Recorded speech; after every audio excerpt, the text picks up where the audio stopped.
a warning?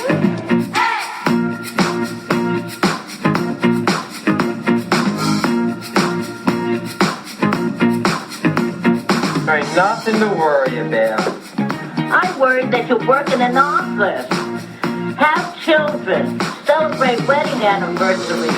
The world of heterosexual is a sick and boring life. On June 27th, there's only one name you need to remember. Hercules. What you folks need is a hero. Hercules! Hercules. From the creators of Aladdin and the Little Mermaid. The hero is only as good as his weapon.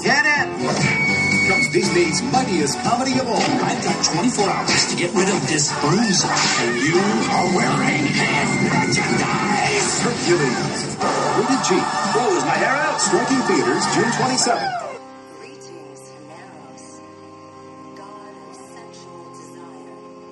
Welcome back to the show, listeners. Welcome back.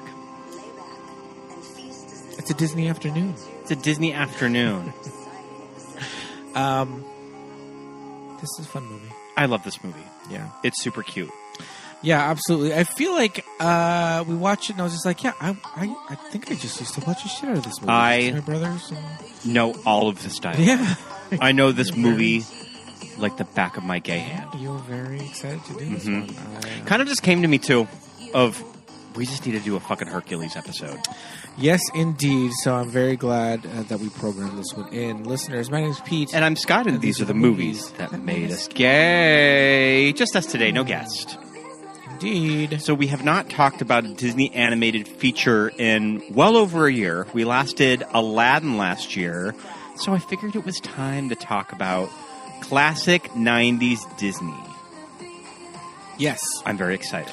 Yeah, we love 90s Disney. Is this still part of the Disney Renaissance? Oh, Who absolutely. knows? What's the timeline? I mean, officially? this is released in 97. Well, let me get the full specs out of the way. Absolutely. Hercules, directed by John Musker and Ron Clements, released June 13th, 1997. So we're going to the back half of the 90s. This is following the release of Pocahontas and The Hunchback of Notre Dame, and then Mulan would follow Hercules in 98. All right. Mm-hmm. So I think this absolutely does qualify as the Disney Renaissance of the 90s. Okay. Sounds good. 1997. What was going on with you? What I was about to be in the 6th grade. I remember being very excited for this movie and us being dropped off at this movie. I mean, this was a summertime release. We would have just been finishing up the 5th grade. And I remember I saw this with my friend Charlie, that we were dropped off at the movies, and we both loved it. Nice. I remember being obsessed. Nice. I mean, if you Google the Disney Renaissance era, it is traditionally through 1999. It's gonna 10-film era, starting with The Little Mermaid and going through Tarzan. Yeah, I was going to say, I think Tarzan, it's the last major Disney animated movie that I think made money. So I think that's why they say it's sort of the last one, because The Emperor's New Groove would have been 2000. Oh, I don't remember. And Emperor's New Groove underperformed, too. I mean, as did this movie. I mean, this movie almost made $100 million, but it was following some pretty big hits with the studio, and I think they sunk a lot of money into the advertising of this movie, that it may have come up short a little bit. I think revisiting it, it's pretty solid, and it's going to be fun to talk about for our little gay-ass show. Yeah, it's going to be fun. Yeah, for sure. Let's see. Yeah, Mulan and Tarzan ending the last one. I mean, this one definitely follows the formula of having the Broadway style production numbers. It's interesting. The earlier ones are a little bit more formulaic and like, well, this is the Be Our Guest, and this is the big opening number. And this has a big opening number, but our main characters don't sing as much as we've got the muses in this. No, not quite. I really like the muses. And that angle, and not a traditional villain song in this movie. James Woods doesn't have a musical number. I guess James Woods. So I think that it's a different take on the classic Broadway musical. I mean, there's a current musical on the West End of Hercules. So they have adapted it to stage. Okay. Mm-hmm. I wonder what that's like. I hear it's not that good. Well. Mm-hmm. I thought about us going to it, but I had read not so great things about it. Okay. But who knows? Maybe it's great.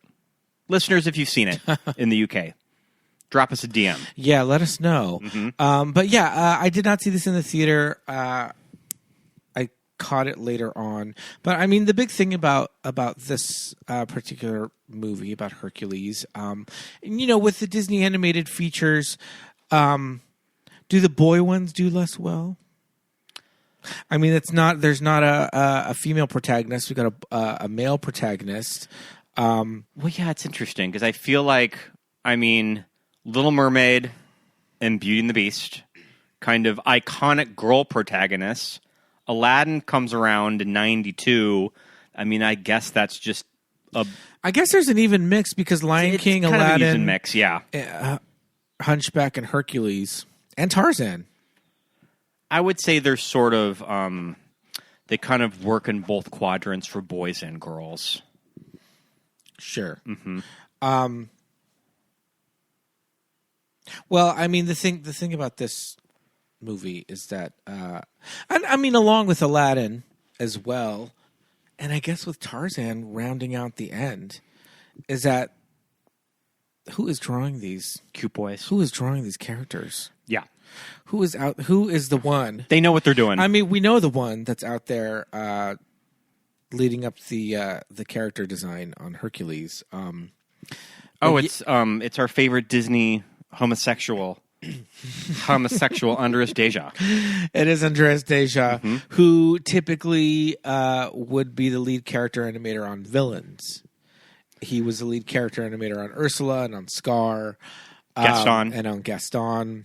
He wanted to draw the handsome menses, but he wanted, and so he wanted to draw all the muscles. So he got the muscles. So we got Hercules in this, and I mean this movie is a lot of fun. It's a little different than the others. Like I said, it's got the muses doing a kind of gospel choir motif with the singing. But I think the songs work really well. I think it's an interesting take on the material. Listen, if you're a Greek mythology kid, you're just going to get mad at this movie. Yeah. Don't come into it trying to don't get connect upset. The dots. Don't get upset if the actual source material of Hercules is not accurately done in this movie. Right. But I mean, we've got a lot of little kind of touchstones from this movie that, for the both of us, that I think really make it a memorable one for us.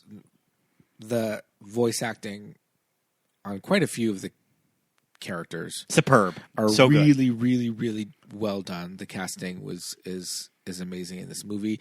We love Tate Donovan. We love Susan Egan. I used to think Tate Donovan. I still think. Tate Donovan is so adorable. I know. And he just has a very youthful quality to him. You are a big, we've talked about it before. You're a big Love Potion number 9. Love Love Potion number 9. Stan. I made you watch Love Potion number 9 a few months ago on Yes. VHS. Yes. A movie that I did not come up with, but had I grown up on it, had I seen it when I was younger, had I watched it when I was younger, I would have watched the hell out of it. I just never got around to it. And so I missed it. But I really do enjoy it every time we watch our VHS copy of it. I enjoy his arc on Friends as Joshua. Yeah. Also, Tate scored some pretty hot tail.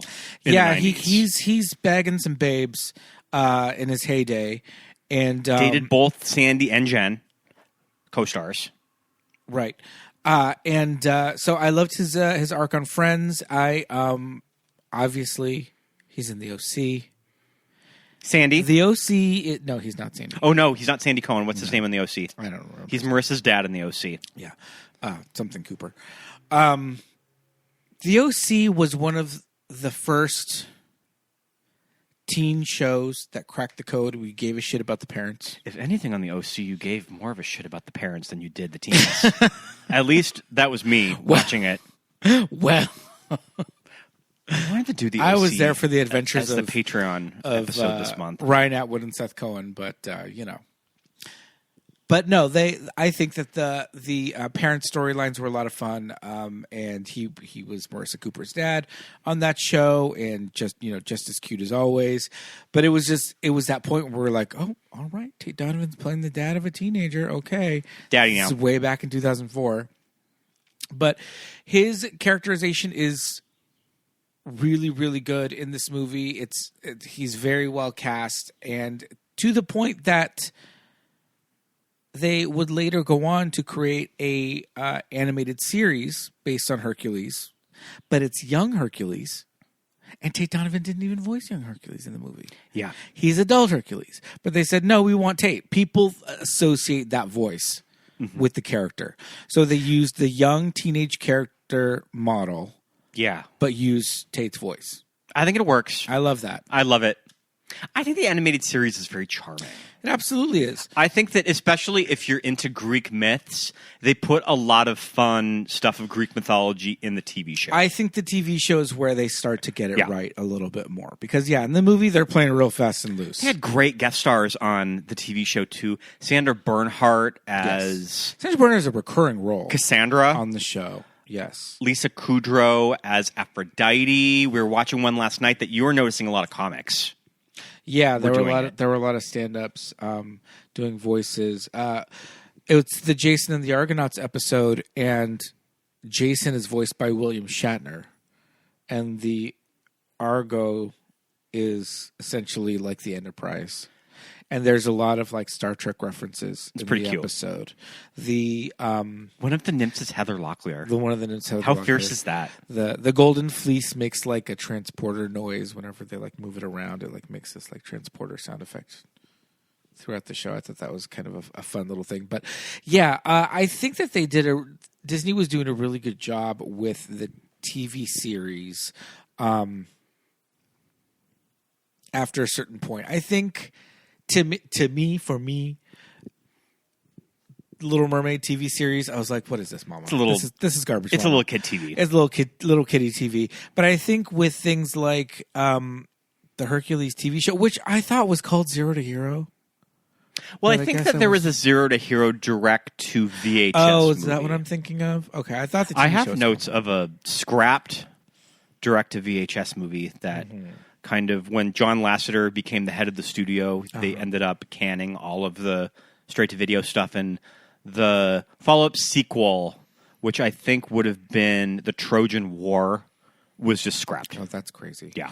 Well, I think that the Hercules series and the Emperor's New School are both really well done. I Yeah. think if you're fans of the movie, those shows are just really good, like extensions of that. Did they get Spade back for the Emperor's New School? No, they Okay. did not get David Spade, but they got Eartha. Eartha Kitt. Yes, they did, and they got Patrick Warburton, of course. I mean, he's on Yes. like That man will be receiving residual checks. He's on line in the 3 mail. right now for Yeah, Disney. Yeah, he's on caller Cincinnati. He's on the phone right now. But they got to sound alike. He's a comic. He's not Jim Rash from Community and Oscar winner from The Groundlings. He looks like Jim Rash, Sure. but it's not him. And I think people confuse. Well, him could a that lot. he got a steady paycheck doing Spade Yeah. on that? But yeah, I think that Disney was doing a really good job with those at the time. They're all on Disney Plus, and we watch them occasionally because they're fun. But I mean, this movie, like, we'll talk about the development of it. But again, they went pretty fast and loose with the Greek mythology in it. But that's Which okay. I'm fine with. And also, I was never a kid that went through a big Greek mythology phase. My big Greek mythology phase was being really into Clash of the Titans and Hercules, and you go. that is about it. There you go.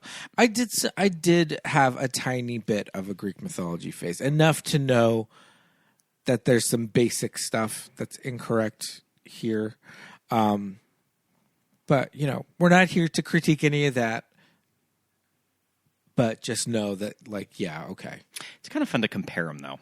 It's interesting, you know.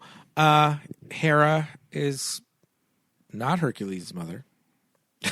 Hera, I was telling you, Hera is voiced by a British actress that has a lot of street cred. Samantha Eggar. Samantha Eggar sadly just passed away in the past year, but she is in The Brood. So she always kind of has a big... she has a big cult movie following. I am not familiar so with The it's Brood. kind of fun to see her show up as Hera. Okay. She has a very beautiful speaking voice. All right. The baby. Mm-hmm. Yeah, I was fascinated by the animation style in this movie because it's so specific. Yeah. It's very like, I think their idea was like, okay, we are going with Grecian vases, right? Yeah. And this very kind of two-dimensional, Very beautiful lines. two-dimensional look, and we're kind of extrapolating everything from there. And the thing is, what I kind of later found out when I became a big fan of Atlantis, The Lost Empire. Atlantis, a movie that I have started at least 10 times, and I usually end up falling asleep after the first half hour. Oh, well. But I like that first 30 minutes. So the thing about Atlantis is that what Disney animation would do is they would bring on board an artist, sometimes a comic book artist, sometimes a graphic artist, sometimes they worked in commercials. And on Atlantis, they brought in Mike Mignola, who was a comic book artist. Mike Mignola's thing is he created Hellboy. And when you watch the movie Atlantis, you'll see that the way the characters are drawn, it's a very flat, not flat, but I mean kind of two-dimensional style. Their features look very specific, and then when you read Mike Mignola comics, you're like, oh, I see. Now the thing is, I know that they actually hired him on. It's not like they're just Ripping off his art. right. Yeah. They're not just aping his style, which is okay, great, cool. They're aping his style, but he's getting paid for it. Yes, yeah. It's very much Peter Jackson bringing on Alan Lee. to do the design work, right? So they the directors brought on an artist for this film as well, and it's very similar to Atlantis, but it's not exactly the same. And you found that artist, Gerald Scarfe. Gerald Scarfe. He's a British illustrator. Illustrator, cartoonist, caricaturist. His big thing that you might know, listeners, is that he is the animator for Pink Floyd's The Wall. Okay. Yeah. Interesting. And so when you see his like sketches and all that, you're like, okay, I see it. All right. I see this like through line of art that goes through it. But you know, there's a lot of like interesting, like swirly design patterns. A lot of really strong chins in this movie. Did you notice all the chins? Yes, absolutely. But I think that is him pulling from the Greek art, right? The vases, that striking profile. All of that ancient artwork, mosaics, and all of that. But you know, you see a lot of like swirls, a lot of spirals in their hair, in their in the clouds, in their nipples. Yeah, the nipple situation with Zeus is kind of crazy. Well, Zeus has a rack. Yeah. On him, first of all. Zeus has got some big old titties. Zeus is like is animated so crazy. Like he's like got these like crazy cross-eyed, like crazy eyes. Like he looks like he's chiseled. He's very angular, very squared off, but also has these really swirly lines. So it's very interesting the like way different motifs kind of juxtapose into these characters. But it works because it's somebody like Zeus.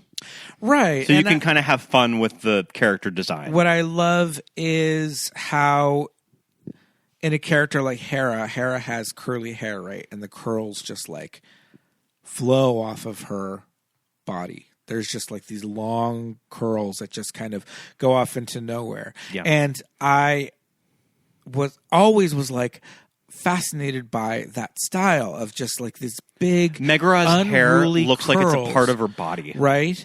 And I was like, what is this? Why do I love it so much? And then when you watch The Last Unicorn, there's very similar styles in the way their hair is drawn. It's a very like Rankin Bass kind of look.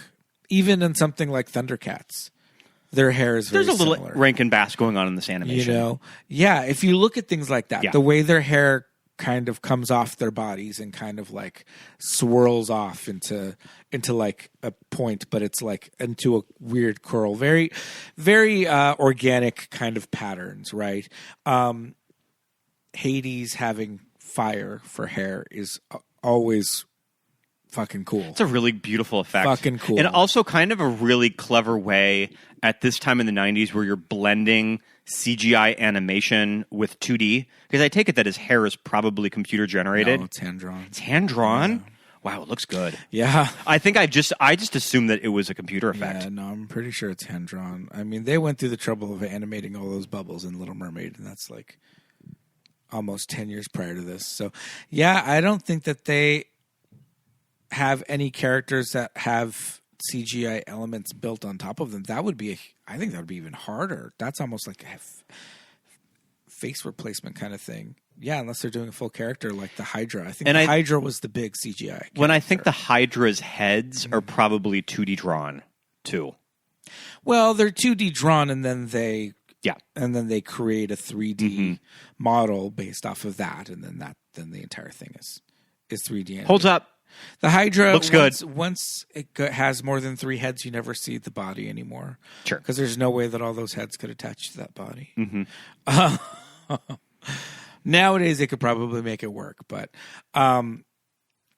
yeah, so I think these characters are really well designed, and I loved, even as a 19-year-old when this movie comes out, I loved everything on Olympus.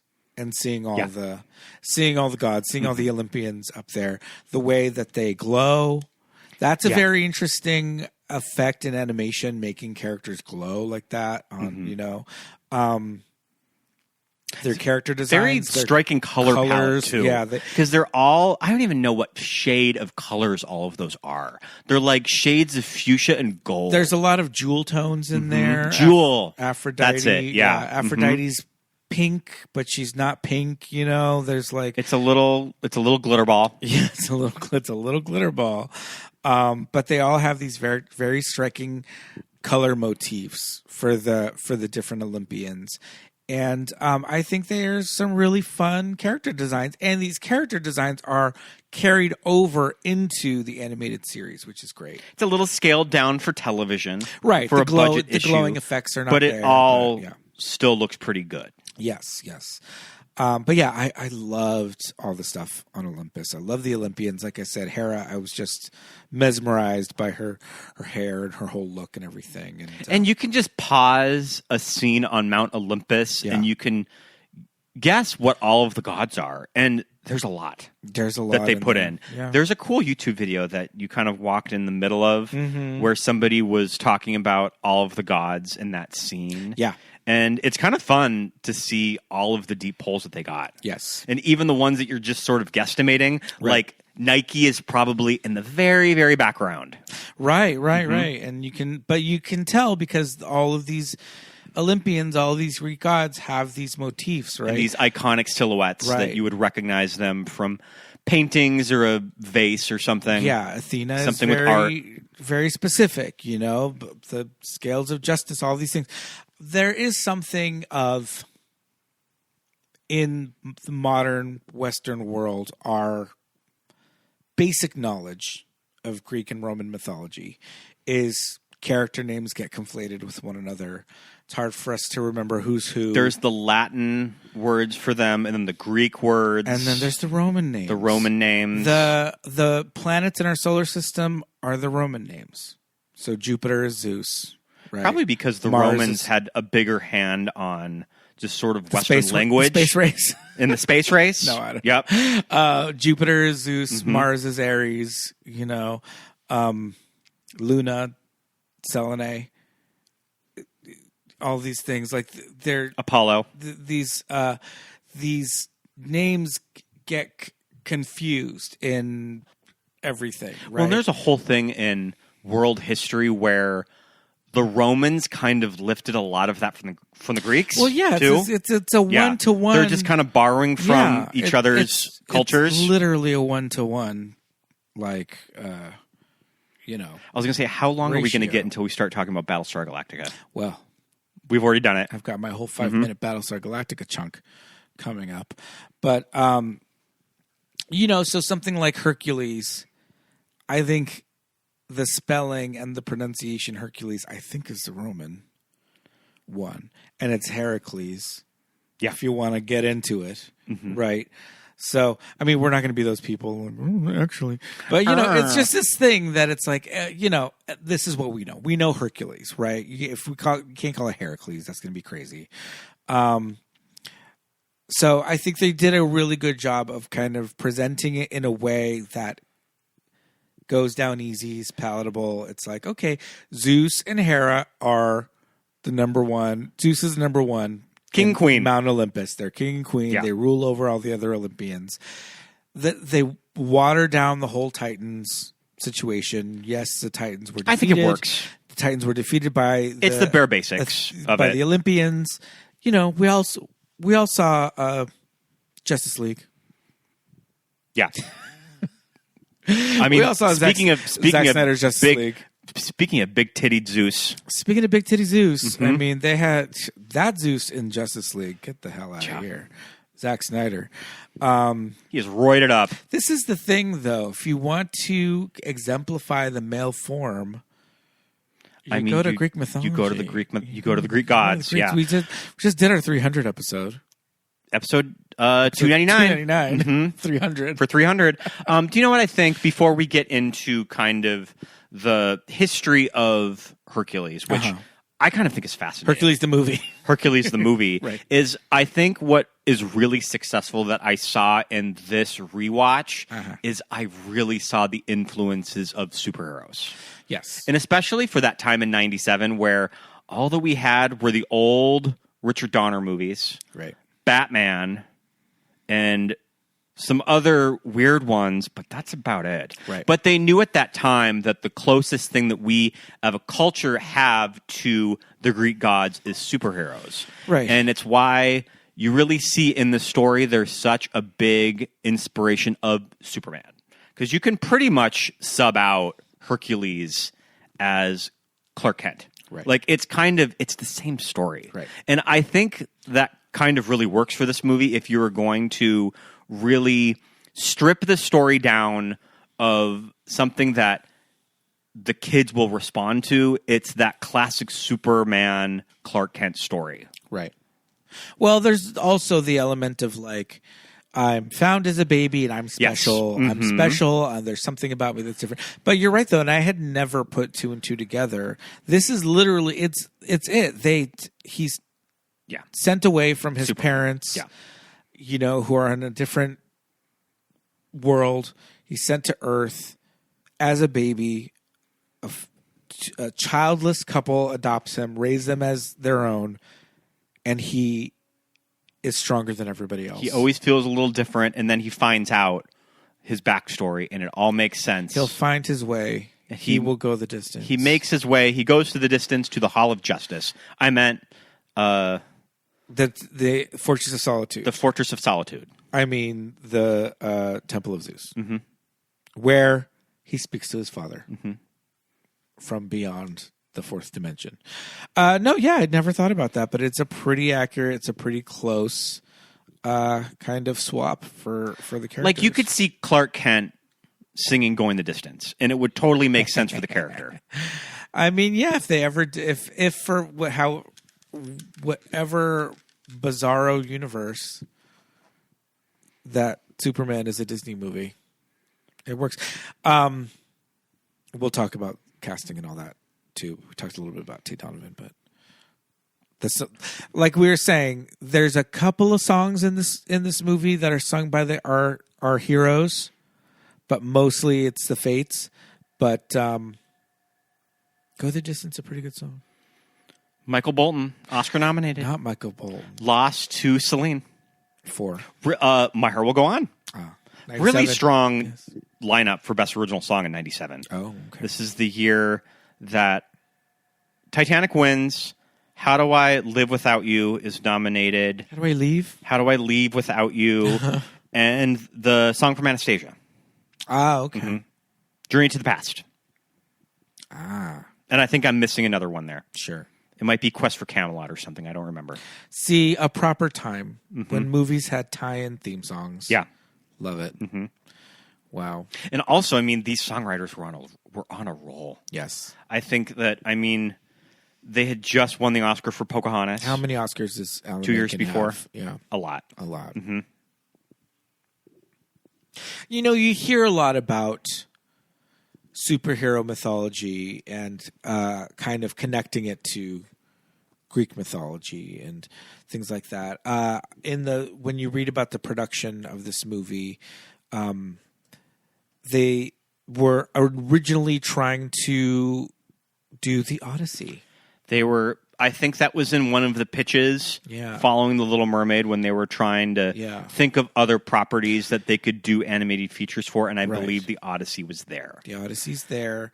But they're like, okay, I don't know if we can do this. The thing about Disney animated movies is that during the Renaissance, yes, they are fairy tales. Yes, a lot of times they're love stories. But at the end of the day, they are comedies. Yeah. Right? And I think they really hit their peak with Emperor's New Groove. But even now, you know, you watch Frozen 2, there's a lot of big laughs in those movies, right? So they're like, okay, I don't know that we can turn the Odyssey into... It can't be all those things. It can't be a comedy as well, right? That's going to be too hard. Well, and I think the Odyssey is just there's just too much material there. Right. That you really couldn't adapt to a cohesive 90-minute movie. You think this is watered down. But you know, That'd be crazy.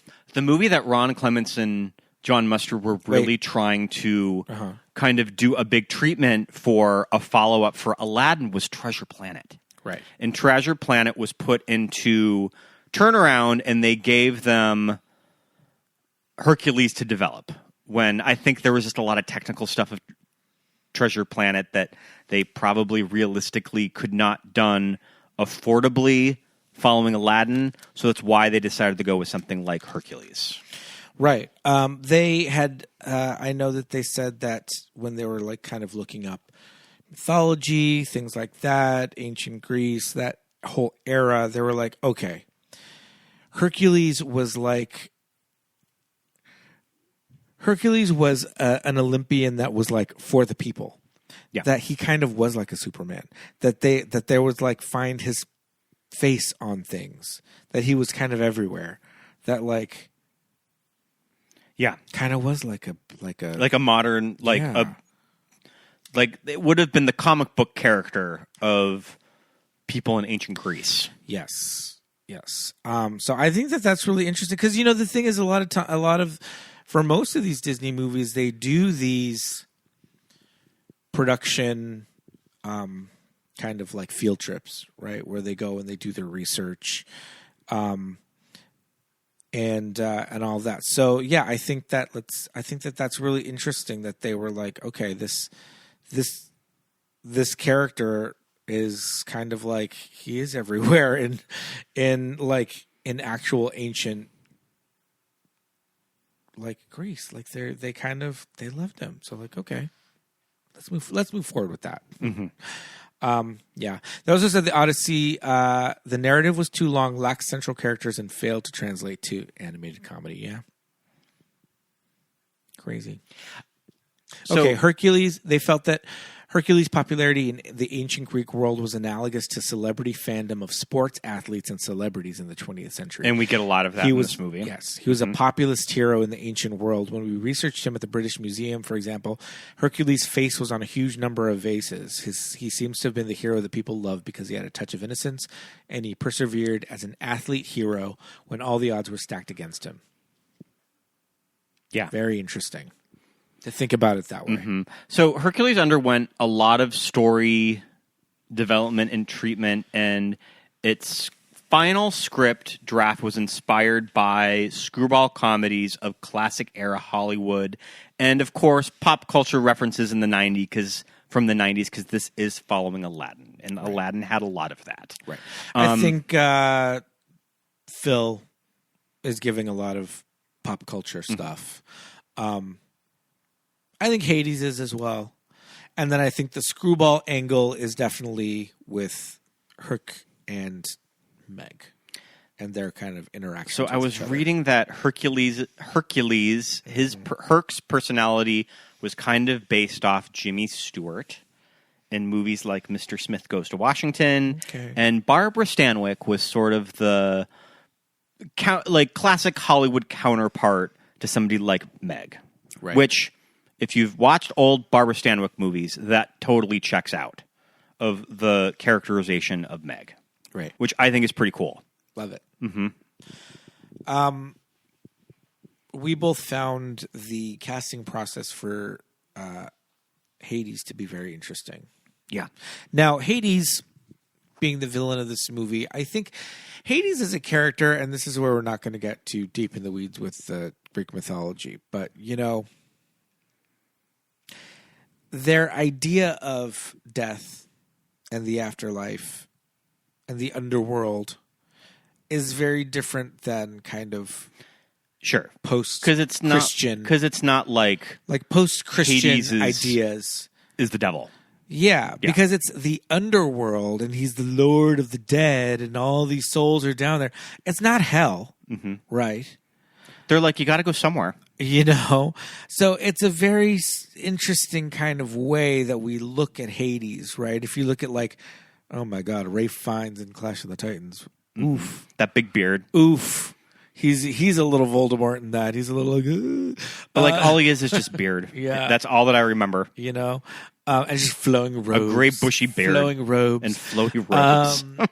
You know, and in this it's very kind of hellish, right? Down there. But it's interesting and it's kind of difficult to wrap our minds around. And you know, after 2,000 years of Christianity, sure, of heaven and hell, you know, like if you really knew your Greek myths, I was telling you last night, Ares almost seems like the traditional villain of the Greek gods. Being the god of war is very warlike. You know, that would be a good one.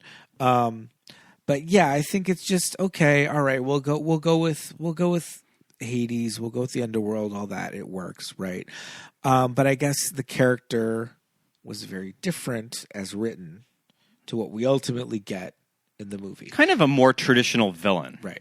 Now, listeners, readers, followers, James Woods, he sucks. Is a big pile of garbage. He's a big pile of garbage that I think both the right has recognized that he sucks. That's why you don't really see him a lot in politics anymore. Yeah. Is I think that everybody's kind of disowned James Woods at this point. He wasn't even in Megalopolis. No. With all the other disgraced Hollywood stars. Elite. At least I don't think he's in Megalopolis. Yeah, I don't know. But this was at a time when James Woods was a quirky actor, kind of in the maybe a little bit of a Christopher Walken vein, known for serious roles, known for playing tough guys, bad guys, but also a humorous guy. Also can be funny when he has an iconic voice. He kind of understands his kind of station in Hollywood as this kind of baddie, but you know, he was funny, right? And he was able to be funny. I think kind of an eccentric personality that he was kind of kooky. Right. And I have to say, his performance in this is really good. Oh, I think he bats 1,000 with all of these line deliveries. There's some really funny. There's a duh in this that I died. Like, duh. And just the combination of his delivery and the animation, it just works so well together, right? But what we've gathered is this is not the Hades that they wrote. No. It was originally going to be a lot more like a little more like Satan-like, a little bit of like just an oily, very kind of like scary, you know, a little bit more slow, a little bit more intentioned. They say in the sort of the behind the scene interviews that James Woods added that fast talking car salesman aspect to the character that was not on the page. They got that with James Woods. Right. And I guess initially it was Danny DeVito's suggestion that they go with Jack Nicholson. Jack. Or as McDonald would say, Jack. so they reached out to Jack.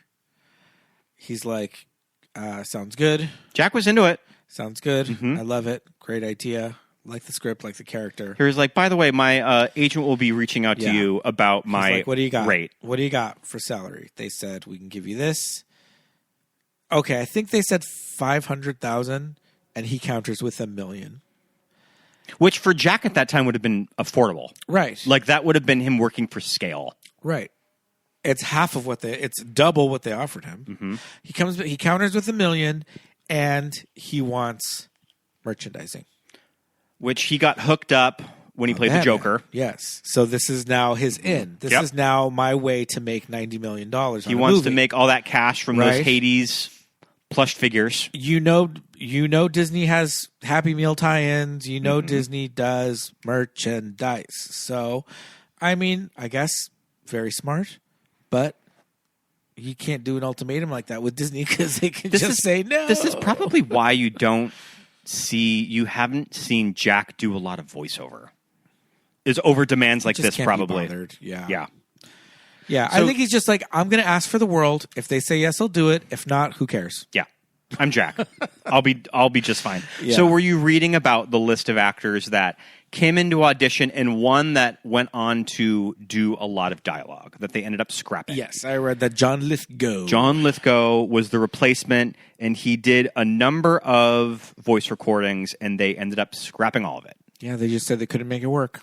So here's the list of actors that came into audition for or were at least considered. Right.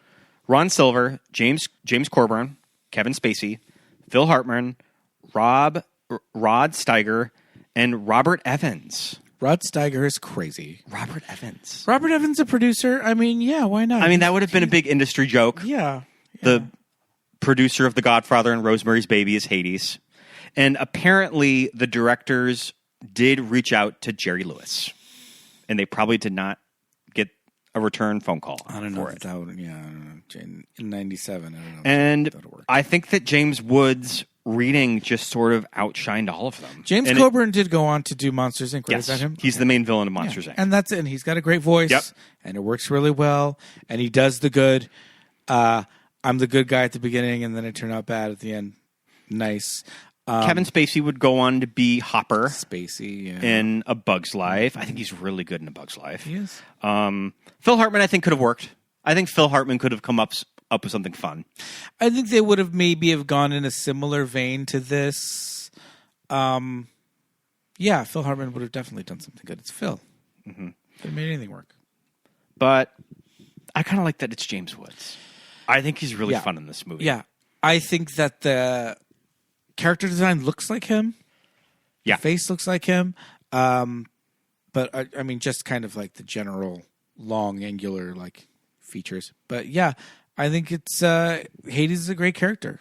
Yeah, really, it's a lot of fun, and he is like, you know, these Disney movies, they kind of just become these legacy characters, and he's there in Dreamlight Valley. I like to think that the character of Hades and his legacy is larger than how much James Woods sucks as a person. Yeah. That it's Hades. Yeah, for sure.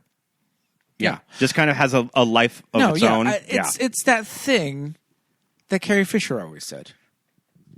She's not famous. She looks like she looks like Princess Leia, you know? Mm-hmm. She just looks a lot like the famous character. So it's like Princess Leia outlives. Like, she looks at herself in the mirror and she owes George $10. George $10. So yeah, it's these characters kind of outlive whoever they're played by. But you know, for what it is, it's a really fun addition to the cast. He did a great job, and I think there's a little queer coding going on with Hades. There's queer coding all over this fucking movie. Queer coding with over this movie. A lot of characters. I have to say, for one, that damn Pegasus is gay and in love with Hercules. Pegasus is gay for Hercules. Yes. He is pissed at Megara. He hates her. He hates her. Why? because he loves Hercules.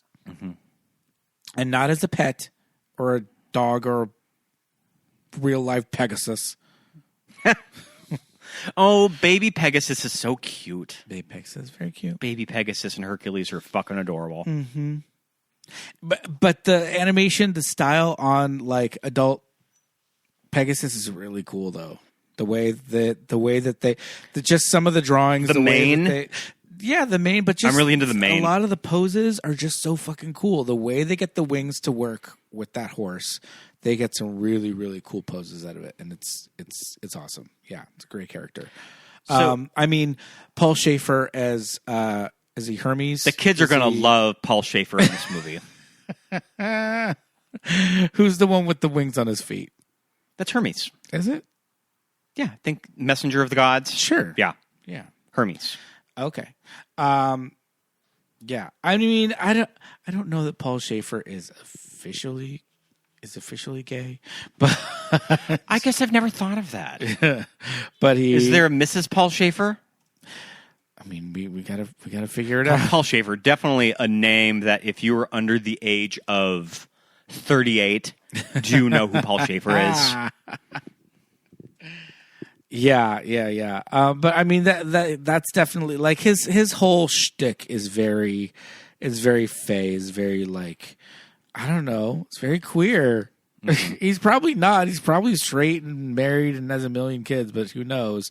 His flamboyant Paul Schaefer is not gay, although his flamboyant television persona and role in writing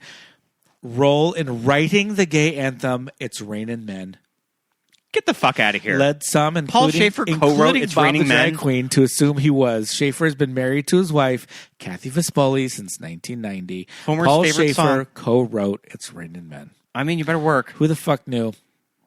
I better hope that he drinks for free when he goes to a gay bar. That's crazy. I like that I there didn't know is that. an That's Entertainment funny. Weekly like headline. Bob the Drag Queen thought David Letterman's bald-headed band leader Paul Schaefer was gay for so long. Exclusive. We can just change that to Pete and Scott for movies that made us gay. Bald-headed. Yeah, I mean he's bald-headed. Take your hat off. Yeah, balding a bitch. Balding bitch. Okay, so before we talk about more queer-coded characters, Yes. I got to give a little section to my girl. Yes. I made the bold statement on our last Disney episode, Aladdin, Uh-huh. that Jasmine is my favorite Disney princess. I would like to retract that Oh, my over a year later and say that Megara is my favorite Disney princess. I think this character fucking rocks. No, yeah, Megar's Voiced great. by Susan Egan. Yeah. Icon. Such a beautiful voice for animation. Yes, great singer. Susan Egan's great. We love her. She was the original Belle on Broadway. Yes. She said that she had auditioned for a number of Disney princesses, including Belle, and I think that they didn't want to meet with her when she auditioned. And I think that her sarcastic delivery was just that character brought off the page. Yeah. She has that funny story where she's on Jim Cummings' podcast about her line delivery. My audition for Hercules. Thanks for everything, Herc. It's been a real slice. Like, that became her line. I finally get the job. It's a year and a half later. I'm in the booth. They're like, okay, Suze, we really want you to capture, like, what you did at the audition. So they played me my audition back. I'm like, oh, yeah, no problem. Well, thanks for everything, Herc. It's been a real slice. They're like, yeah, not quite. Like, let's listen to it again for, like, 20 minutes. But then, no. They're like, okay, thanks. And I so knew, like, I did not give them what they wanted. They wrote software to eliminate the traffic noise from New York City from my audition tape, and they used my audition in the movie. The whole scene is my audition, which I say because either I'm such a great actress, I nailed it the first time, or I'm such a crappy actress that I couldn't do it again. Oh, yeah.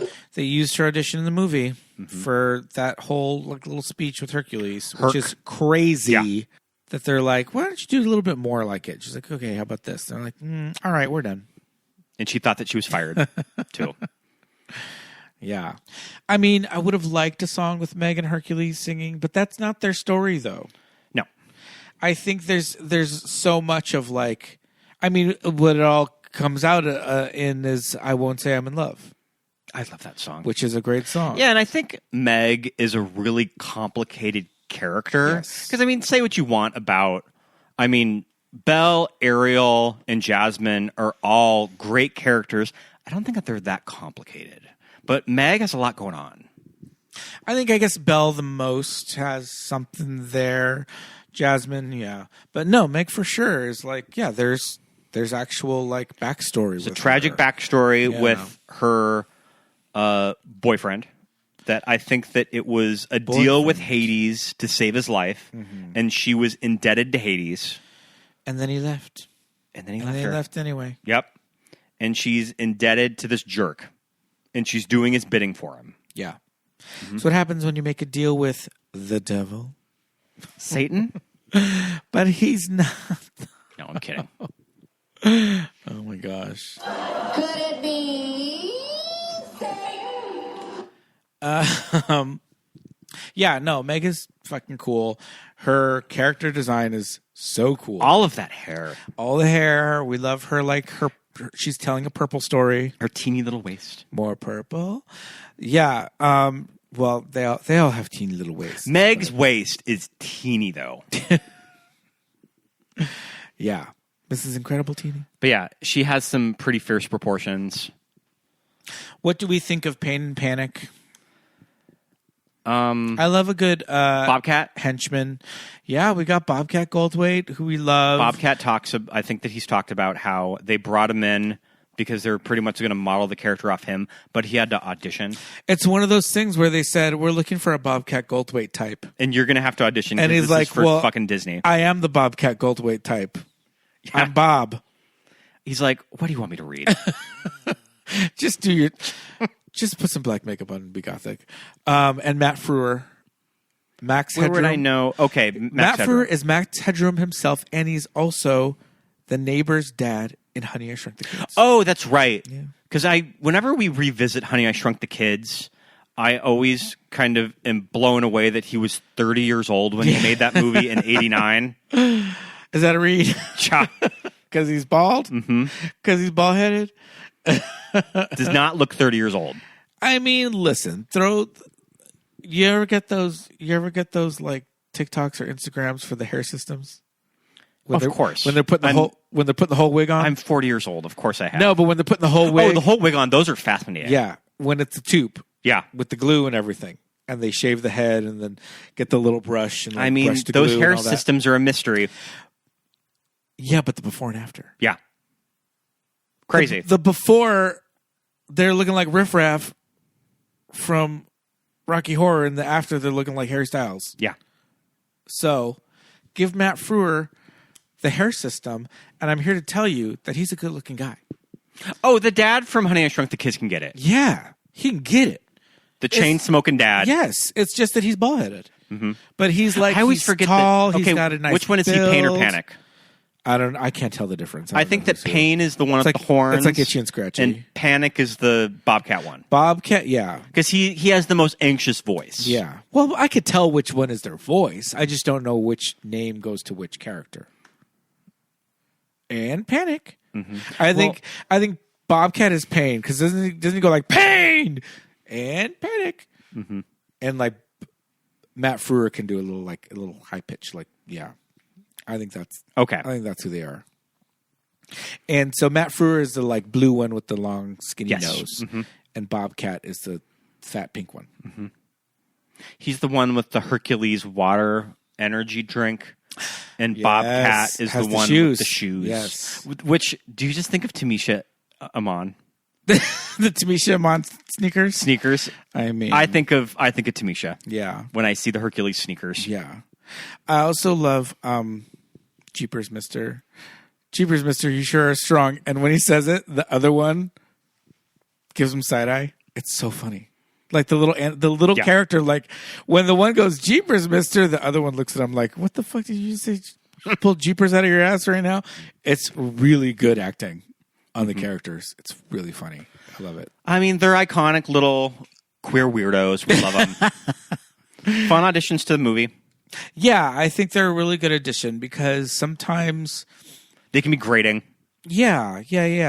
But yeah, I like it. I like a good villain henchman. How do you feel about the movie's pop culture references? Do you think it works? I don't mind it. I think it works. I think that prior to yesterday's viewing, I used to think that I was really annoyed by it. Yeah. I don't think it's as bad as I thought it was. Sure. Because what's interesting... Like, for instance, give me a for instance. Are you talking like Scar, or are you talking like the Tamisha Iman sneakers? Are you talking like... I mean, I'm talking about Disney movies at this time, just with pop culture reference.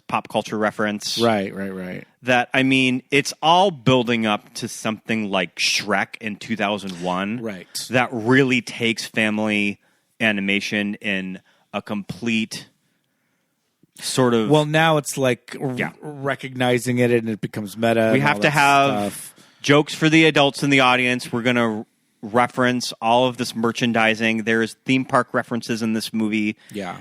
I think that it does work. Sometimes stuff like that does kind of piss me off. Yeah, I get it. And I think that they've really got onto that idea with something like Aladdin. So, like, they're doing a Karate Kid thing in the training montage.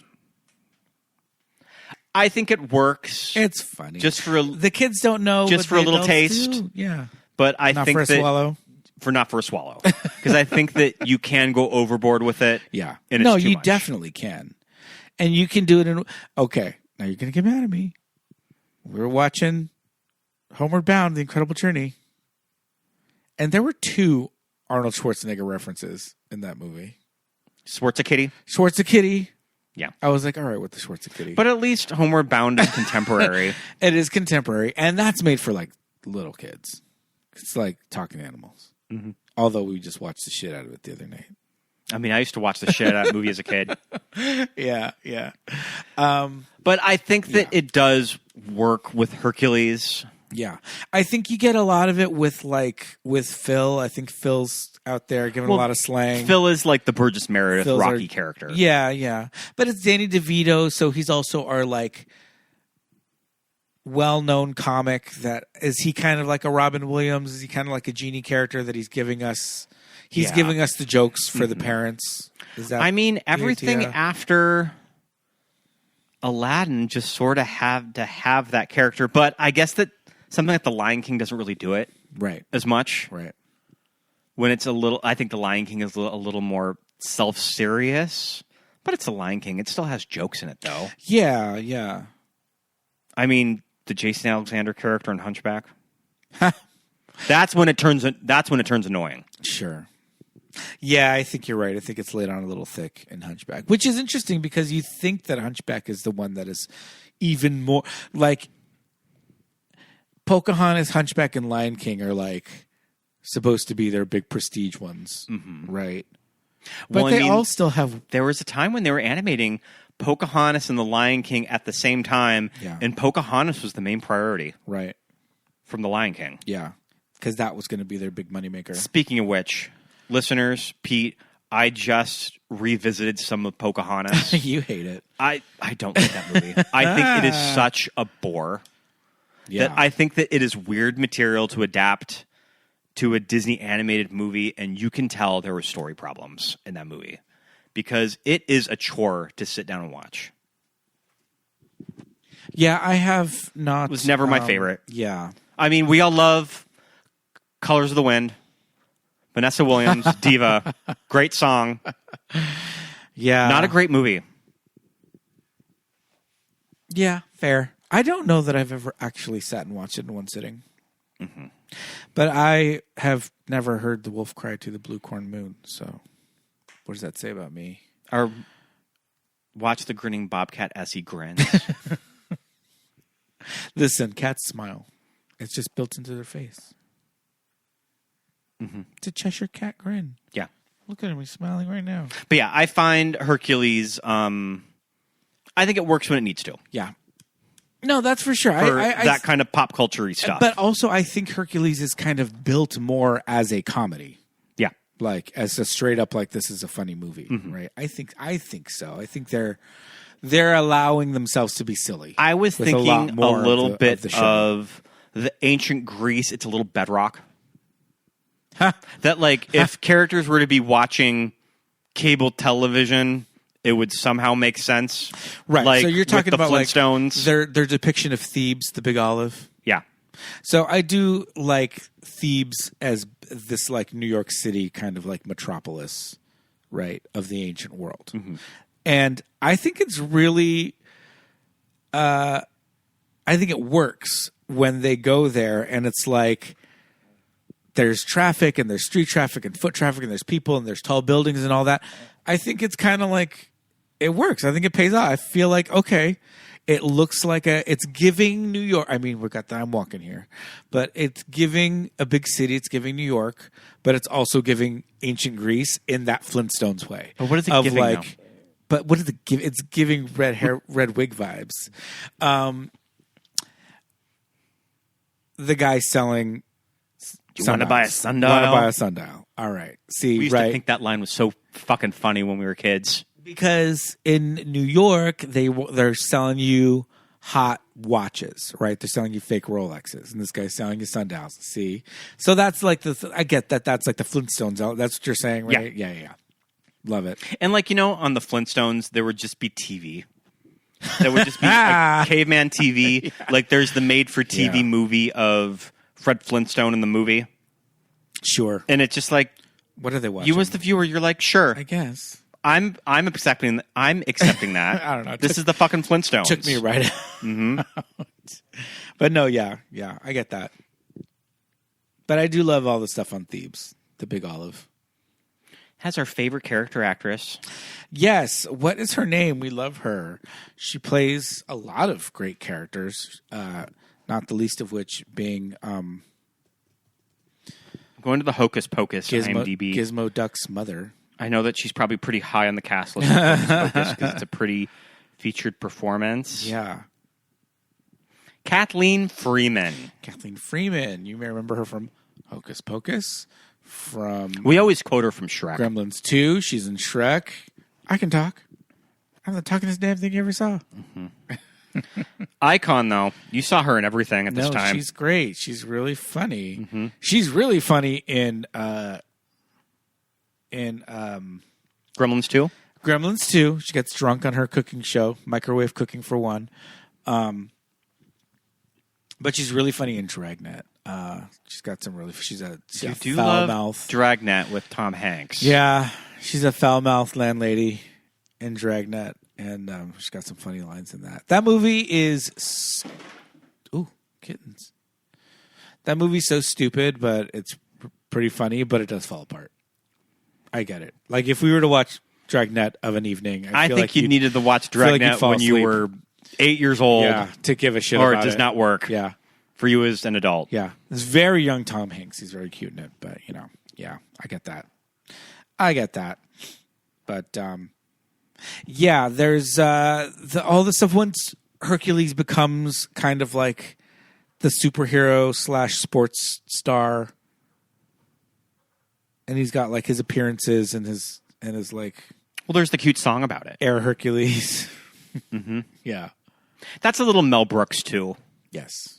Very history of the world. Yeah. I was going to say that it was giving me like Caesar's Palace. Merchandising. And as they were like showing like one of the main like little areas. Oh, it would be fun to... This is giving Caesar's Palace. It would be fun to have B. Arthur somewhere in this movie. She could have worked as... I don't know.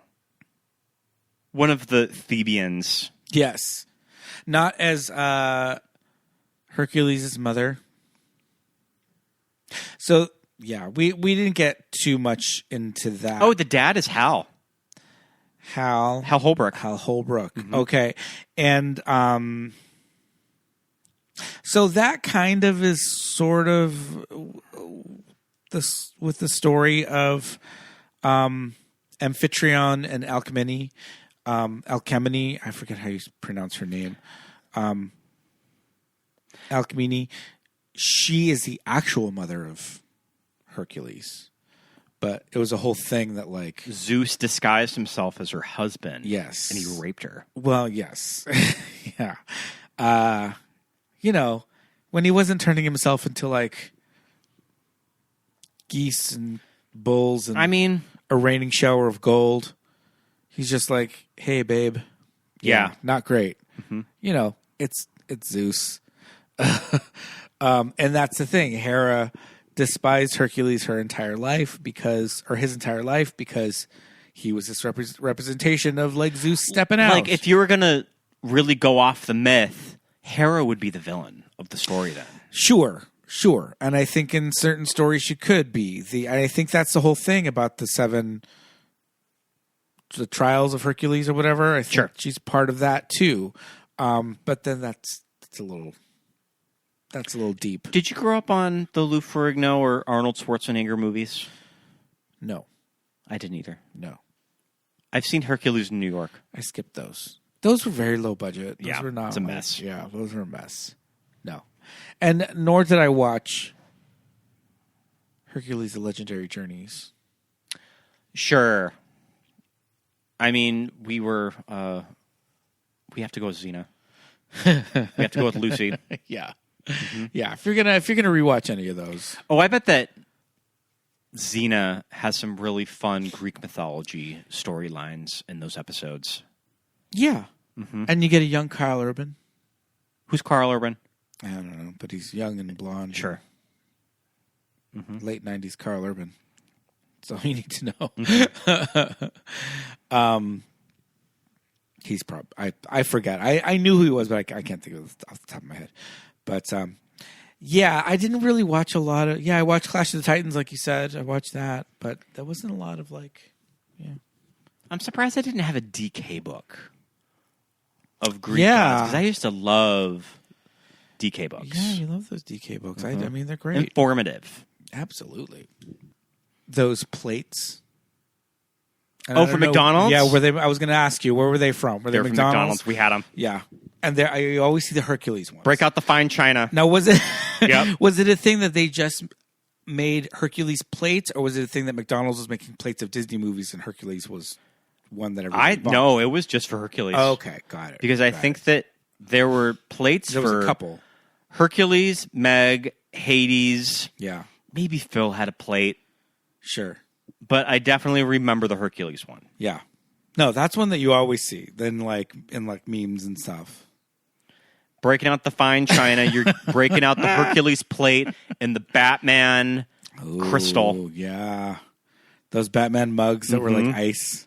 How good your Coke tasted out of one of those cups. Yeah. Can you imagine putting that thing in the freezer, though, and making it a frosty mug? It looked like ice already. Yeah. There you go. I still remember how the handle felt of Batman's, because they had his little, I don't know, like, what do you call that? Like Batman's like Batarang? His Batarang, because it had oh, sure, like a grip to it. Yeah. I always remember how that felt in your hands. Okay. What other Herc merchandise? Did you get a Hercules t-shirt when we went to Disney World? No, I really want one though. Okay. I think I looked for it. Did you buy one? I didn't buy one. Okay. I was looking for one, and then I ended up seeing all these dorky dads with it, and I'm kind of glad. I'm kind of glad that I didn't buy it. Sure. I bet that you can find a pretty cool one off Etsy. Yeah. I remember Meg had this doll, cunt doll Fashion that doll. had this like bitchy ass commercial with this really catchy song. I'll have to find it and clip it in. Yeah. That's the thing, is that Hercules was really watching out for all the gay kids. I mean, this movie has so much. There's hunky guys, there's fierce ladies, there's a bitchy villain. It kind of has everything. The beauty of Disney's Hercules. Fashion secrets, There it is. A look for day. Oh, day to night. Day to night. Give her a look for every mood. This brunette beauty. Ooh, look at Hercules and Pegasus. She's cool and classy. What's her secret? She's sleek and sassy. The ribbon's her secret, bitch. Hercules' horse and batteries not even. You tell him, girl. You tell him, girl. Wow. Yeah. I hope they actually got the muses to do that. Yeah, song. the actual muses. But yeah, I wanted that fucking doll. I mean, yeah. I want that doll now. The ribbons. I'm going to get on eBay and see if I can buy it. You pull the ribbons and it makes her dress go from day to night. And she did have good hair. But the Hercules and the Pegasus were cool too. Yeah. I would want the whole That's set. a boy doll. Yeah, I would want that. I don't know if I've ever seen these dolls out at in the world, in the thrift wild. stores. No, I've never seen it. I don't think so. I mean, you got to hold. Yeah. You got to hold on to those. Yeah, those people are like, "Fuck no, I'm not selling my Hercules and Megara." Wow, I love it. Yeah, I always remember that commercial. Yeah, I was gonna say, what was some fun merch from this movie? Because Disney always. I remember. I think Had the some good shit. McDonald's toys were the Titans. Okay.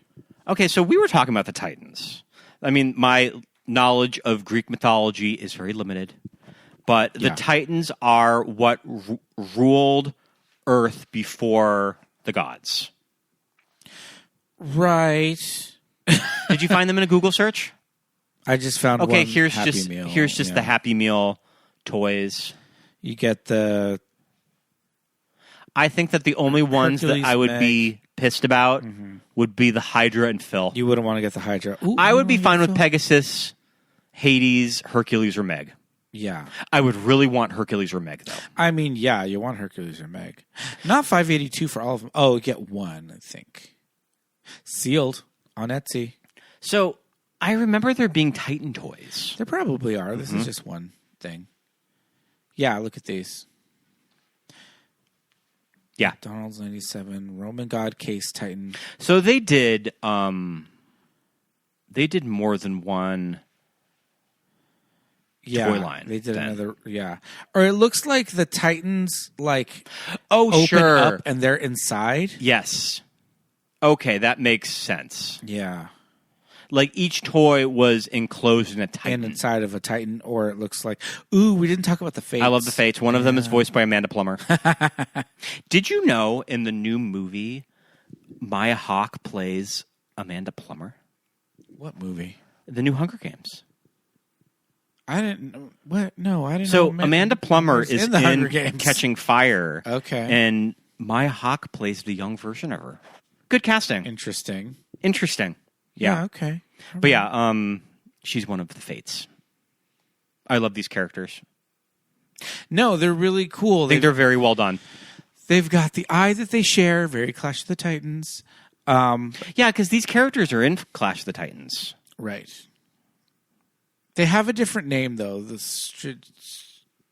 the Stygian witches? I don't know. It's a whole thing. We're gonna sound real ignorant, but you know. Let me see. Yeah. As far as the Titans go, we can look it up, but I think the two of us, it's like we're gonna be doing research like as the show goes on. So maybe we'll skip that part. But let's see something else here real quick. McDonald's is celebrating the excitement of Hercules. Hercules. Right now at McDonald's, you can get a Herculean-sized burger. A big, beefy triple cheeseburger to welcome Disney's Hercules. It's big, it's tasty, it's cheesy. Try a triple cheeseburger with fries and a Coke and an extra value meal. It's a big meal to satisfy your big appetite. God, how much? Hercules and the How much would a triple are at cheeseburger McDonald's, and people are really meal getting into it. cost Good afternoon, Bobby.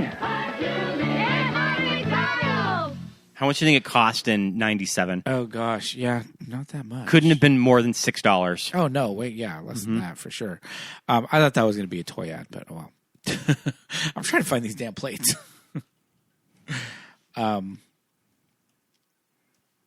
Yeah, it's funny that. Oh, I mean, listen, a set of all the plates is not cheap. All right, let me see. There were 6. $90. Yeah. Okay, so we have Hercules, Pegasus, Zeus, Phil.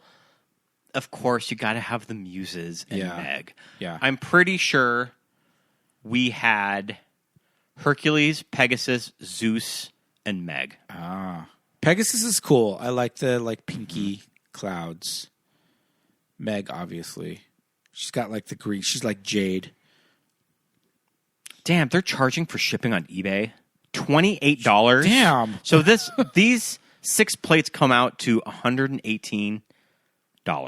Listen, yeah. Should we use Patreon money to buy the Hercules plates? Depends on what condition they're in. Depends on what condition they're in. Do you like this? Do you like this shirt? That shirt is giving me a little John Lasseter, gay uncle that likes to hug too much. All right. We'll leave it at that. Yeah. We'll leave it at that. Do you know what scene always used to do it for me? Yeah. And I posted a picture of it on our Instagram. Is when Meg is like, let's see what's behind door number 1. Yeah. And it's Hercules, like, in a stage of undress. That is risky for a kid's movie. Yeah. No, you're right. People really responded to that to that post too. So, yeah, that's a good one. A state of undress. I love it. Yeah. No, that's that. Yeah, absolutely. We're gonna have to. Oop! There he is. Yeah, we love. I mean, we love adult hunky Herc. Such a sweetheart, though. Yeah, I like his like brown. I'm assuming it's leather, like tunic and skirt situation. But I also like his white, like from when he's teen Herc. I see a lot of nerdy cosplay gays that are super buff. They love to cosplay as Hercules. Right. But these guys who are like air quotes nerdy, but they're like ripped. Yeah. And shredded. Yeah. The guys who they'll also do like Milo Thatch from like Atlantis. Well, Milo Thatch is like the skinny version. Yeah, of but that. they still like doing it. Sure. Yeah. Do we ever see face characters at Disneyland of Hercules and Meg? I was trying to read about what they did in '97 when the movie came out. I always think stuff like that's really interesting. Yeah. Is that when a new movie comes out, what were they doing in the park? And I think that there was a big Hercules-themed parade. I'm sure that you can find YouTube videos of it. Yeah. We did find the Hunchback one the other day. Oh, that's right. We did. We saw that. That was a park video from '97. And they did a whole Feast of Fools kind of Feast for situation. Fools, yeah. Yeah. And Quasi was kind of like a puppet-ish. Like he was in a full face costume. So it looks like there's a Hercules meet and greet. They must do Hercules on special occasions. Yeah, Disney Parks Wiki has some images. We'll have to ask Donovan if there's a Disneyland one that they do. All right, I'm looking the costume. He's got the cape. The wig is crazy. Wig is insane. But the costume, it's like fabric, so it looks a little... Is it giving a little Spirit Halloween? Just because it's like... Because it's fabric? I don't know. That's how a lot of the face characters look, though. Yeah, that's true. Especially the guys. Yeah, that's true. There was that TikTok going around of Flynn Rider. And sure. And he was not wearing a dance belt. Yeah. Like good old hiccup over at Universal. You could really see that big bump in his trousers. Yes, indeed. I was like, oh, he needs to be wearing a dance belt. Oh, goodness. Yeah, I guess it works. We're watching... I mean, I'm sure that listeners find this fascinating. I know. That we're just watching YouTube videos. Yeah. Of and talking about live action Hercules. Of live action Hercules. Well, speaking of which, yeah. So I've seen numerous press releases of a live action adaptation of Hercules. Right. And when I last heard about it, Guy Ritchie was involved. Oh boy. And he described it as Director of being Aladdin. like a TikTok feed. I have no idea what that means. What the hell does that If mean? he's going to incorporate fast cuts. Yeah. Is it going to be done like a TikTok algorithm of ancient Greece?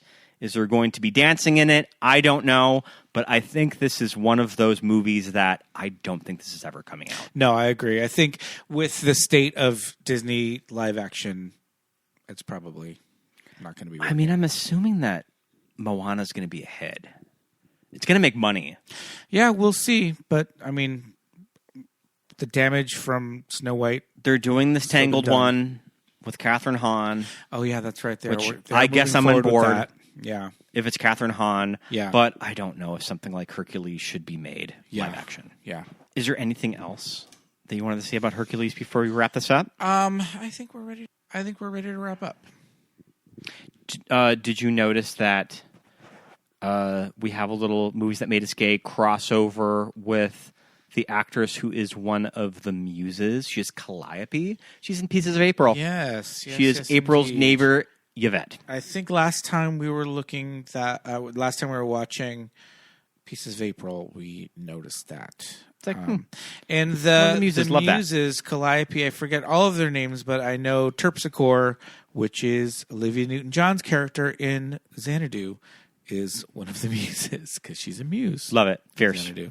So, yeah, that's our other MTMUG crossover. So, yeah, we love Hercules. That's one that we can just put on anytime and just be like, let's just watch a Disney movie. Still fun. And it looks so good. Yeah, I wish that it looks amazing. I wish the animation from Disney still looked this good. Yeah. I mean, this movie has such a visual personality that it's immediately distinctive that you are watching Hercules. Yeah, absolutely. Mm-hmm. So good. Well, yeah, I guess that wraps up our Hercules chat, but that doesn't mean that there's still not more show for everybody. We gotta do the weekly rewind. Indeed. Okay, so we watched 2 movies in the theater. Yeah. We went to Michael. We did. What did you think of Michael? This movie is making a lot of money. It didn't get great critical write-ups, but that is not stopping moviegoers who love them some Michael Jackson because it's making a shit ton of money right now. Yeah. We were there opening night. No. Yeah. All right. So, I think that there are 2 good performances in this movie. And I think that the movie itself, the script is crazy. The pacing is out of control. Oh, yeah. All of a sudden, you're like, oh, we're at the end of this movie. The ending comes out of nowhere. The time jumps are ridiculous. But I don't know how I feel about them making it seem like they got bubbles in the late 70s. Yeah. Yeah. The accuracy, is crazy with some things. But I do think that Jafar's performance was really well done. I think that the musical performances were good, were fun. And I think Coleman Domingo was good. Yeah. But I think the movie itself... It's pretty surface level. Is very surface. But very here's thin, the thing, is that I don't think the people that are really responding to this movie want a deep movie about Michael Jackson. I don't think that's what people want. Yeah. Is that to really dig into the psyche of Michael Jackson. That is not what people are looking for. And they're all like, I can't wait for part 2. I'm like, you can't? I don't know. Because I think you're not going to like what you see in part 2. I think they should quit while they're ahead. Because if they make a part 2, what is it going to be? It's going to be weird. It's going to be red shirt, long laid wig, white face. The black bob. The black bob. The iconic black bob. The fuck ass bob. I was thinking you're today. Not gonna like it. So when I was opening at work, sometimes somebody has on a playlist "You Rock My World," which was one of the last big singles of Michael. I was kind of thinking, I don't even know that. Everything After Bad. Yeah. I know that Scream was a pretty big hit. I don't remember it being played on the radio that much. Yeah. You're Not Alone, I think, won a handful song. of Grammys. Yeah. That's a dumb song. Cheesy song. The Free Willy song. No, that song's stupid, too. I mean, I'm sure that Michael fans will hit us up in the comments of songs that were hits, but they were not like anything off of Thriller and Bad. So, Dangerous had In the Closet and Remember the Time. Okay, Remember the Time. And Black or White. All right. Okay, I feel like Black or White was a big deal. But Black or White was a big deal. The video was a big deal. Remember the Time video was a big deal. Mm-hmm. But, yeah, Heal the World. Get the fuck out of here. These are not good songs. Is this off the album that was him as the statue? It's Dangerous. Okay. That one's a greatest hits, I think. Okay. The one that you're thinking of. Mm-hmm. I do think there was elements of the movie that felt a little bit like a deleted That's scene. History continue. That's with Screams. I don't care about us. Yeah. Earth Song. Ooh. But yeah, there were things about Michael that seemed a little like they were something from a deleted scene. Everything from Beat It felt very unrealized. Yeah. That it felt like they got a handful of scenes and just cut them into the movie. Yeah. You didn't get to the finished product of the Beat It video.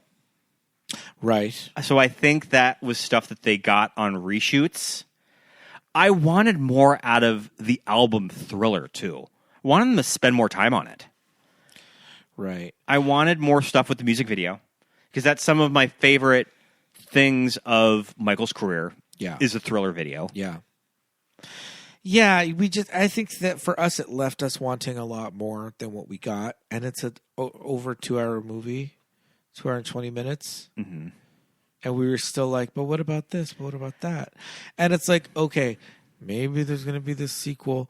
But again, they jumped from the Victory Tour ending, which was like 87 or something, 86. They jumped to him touring for Bad, which is like 88, 89. Okay, not that long. Visually, though, of Michael, it's a big jump. Yeah. Because the Michael look for Bad, it's like the long hair, the ponytail, the white shirt. Like, how do we get from here to here? And then it just ends, and it's like you're ending on Bad, which was a huge hit, but there was so much more after that. And it's like, what a weird spot to end this movie. I don't know. I think there's things about this movie that I really liked. Yeah. And there's other things of this movie that I am clearly not the audience for it. I personally don't have that big of affection for Michael Jackson, the person. Right. When I was a kid, he was kind of a weirdo.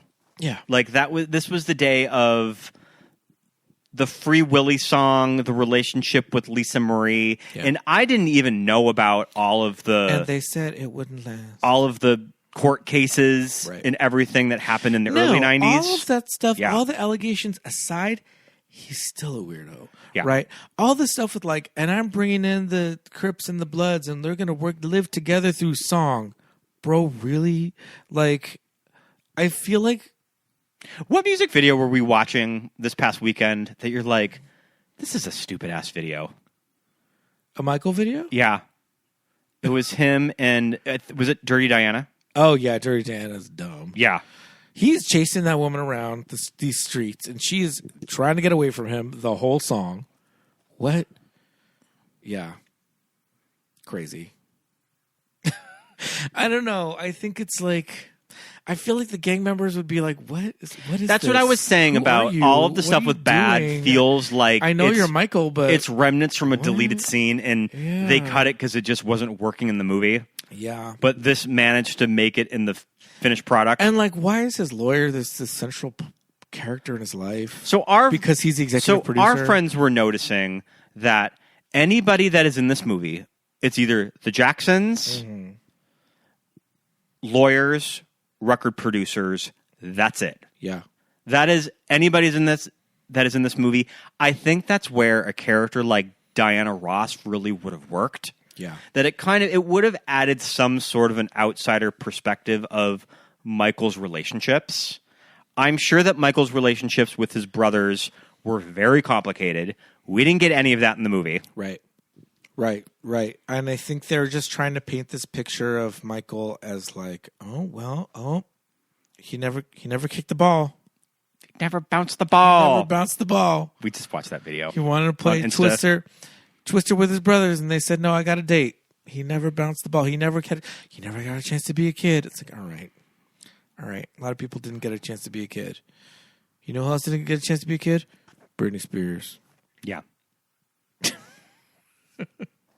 See where she's at these days. Listen, Macaulay and Kieran have nothing but fine words to say about Mike. As with Corey. Yeah, right? Corey Feldman's still doing the Michael Jackson routine. I mean, he's still doing it. Yeah, which is weird and corny. But I just talked to somebody that saw him at a club or a bar that he was doing it. Oh boy. Yikes. But, like I said, I think the performances were very well done. I think that kid, Jafar Jackson, his nephew, did a great job. Will he be working more in the future? Probably not. Yeah. But I'd like to see him in other things. Be nice. I think he's a good actor of what I saw. Yeah.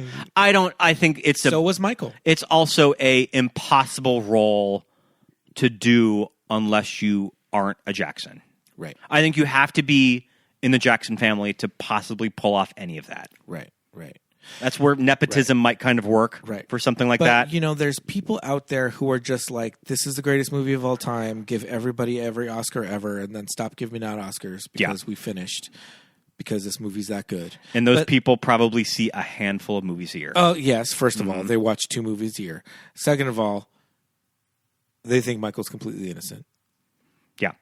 And when they see him sitting there saying, no, I've never had any plastic surgery. They lie. They think it's hilarious. They lie. They're like, oh, he was so funny. I don't know. I think Michael's being pretty serious in that interview. What? Like I think they're as delusional as he was. Sorry. Hot take. Yeah. So, I mean, I'm not here to say it was a terrible movie, but I'm not here to say it was a great movie either. Bad movies can have good performances. Yeah. And I think this is one of those. I think even Nia Long didn't.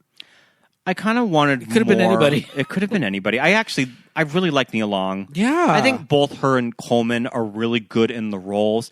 I think those are 2 performances that probably need a little bit more.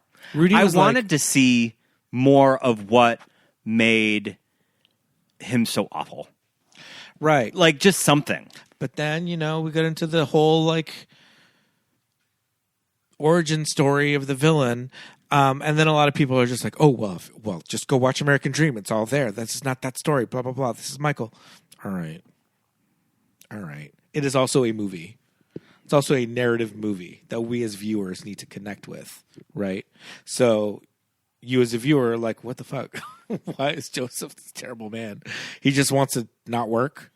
Yeah. He just wants to not be in the steel mill. I get it. But, yeah. Hurt people hurt people. Yeah. Exactly. So, yeah, we watched that. We also went to Lee Cronin's The Mummy. We did. If only we knew who directed Lee Cronin's The Mummy. Why won't they tell us who directed this movie? What did you think of this? Well, first of all, Lee Cronin is not the mummy. That little girl is.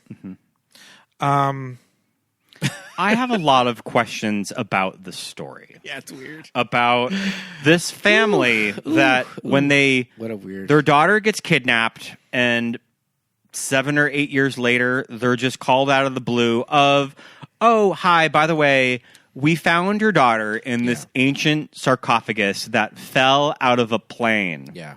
And you should come great. You should come pick her up and bring her home. Bring her back. I think that she really needs more quality time with her family after all of these years. She's catatonic. Yeah. She's in a waking coma. And they're like, yeah, take her home. Strap her to the bed. Yeah. You know what I didn't like is that it just turned into The Exorcist. It turned into The Exorcist. It turned into an Evil Dead movie. I'm just like, we've seen this. The little girl in the pajamas puking so many times. I appreciate trying to do a different angle of a mummy movie. Yeah. But I think this director just wanted to make another Evil Dead movie. And there's going to be another Evil Dead movie. We saw a trailer for it. And it doesn't even look like he's involved. Yeah. That trailer was an Evil Dead movie. Yeah. I was like, what is this? Oh, okay. Yeah, I think there was some interesting stuff. But it almost seemed like it was an assignment. It almost seemed like the studio was like, great. We got this mummy thing. Well, and I mean, if we don't make a movie and it's about it soon, we're going to lose it. So you want it?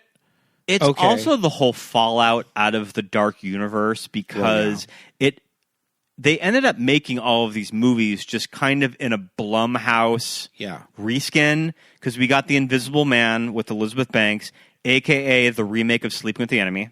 Right. We got Enough. that weird Wolfman movie, which I did not watch, but from everything I've read, you can barely even call it a Wolfman movie. Sure. Like he's infected with something. Sure. And he has rabies or something. Yeah. Or a zombie or So something. there's that. Yeah. Just these Blumhouse interpretations of Universal monsters. Right. Yeah, it seems to me like it was really just like an assignment. Like we've got this thing, we got to call it the Mummy. Give me something. What do you got? Mm-hmm. And he's like, okay, I can do that. I can make a movie about that. And he wrote a script, and they're like, solid. Let's do it. It manages to be both overcooked and undercooked at the same time. Yes. Of that, there's a lot of ideas in this movie, but nothing's really. But then I felt like things were not really explored as much as they should be. Yeah. What are these wrappings really doing on her that is kind of peeling off like skin? But it's like under her skin, but it's over her skin, but it's part of her skin. And there's also this writing on these wrappings that I think are keeping in the mummy's curse. Right.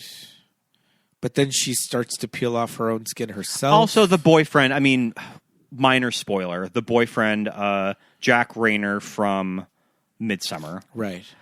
How did they get him to Egypt? Did they just put him on a plane like that at the end of the movie? Oh, sure, because they got it. We're back in Phoenix, or we're back in Arizona, but then or New Mexico. When he has the mummy, but then we got to get it curse back inside of him. We got to get back. Yeah. Did they just let him go through security and just put him on a plane, all corroded? we don't want to talk about that.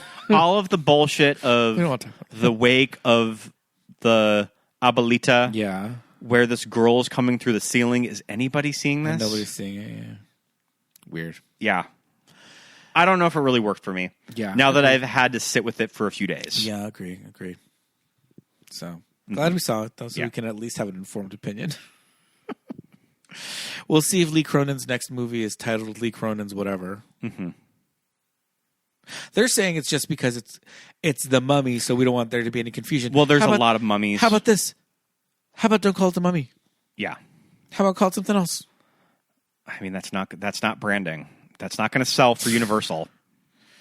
Kind of going back to the Michael Jackson discussion. Yeah. We rewatched Moonwalker. Sure did. Okay, so that is pure weird Michael Jackson that I think feels authentic to him as a person. Yeah. Because it's so fucking bizarre. Yeah. And that's what I think. But you know he loved it and thought it was so great. And I think that's what's missing from something like Michael. Yeah. Is that I didn't get Michael Jackson the weirdo. The closest we got was like he wants exotic animals and he wants to like he just goes to the toy store all the time. He has the loose boa constrictor.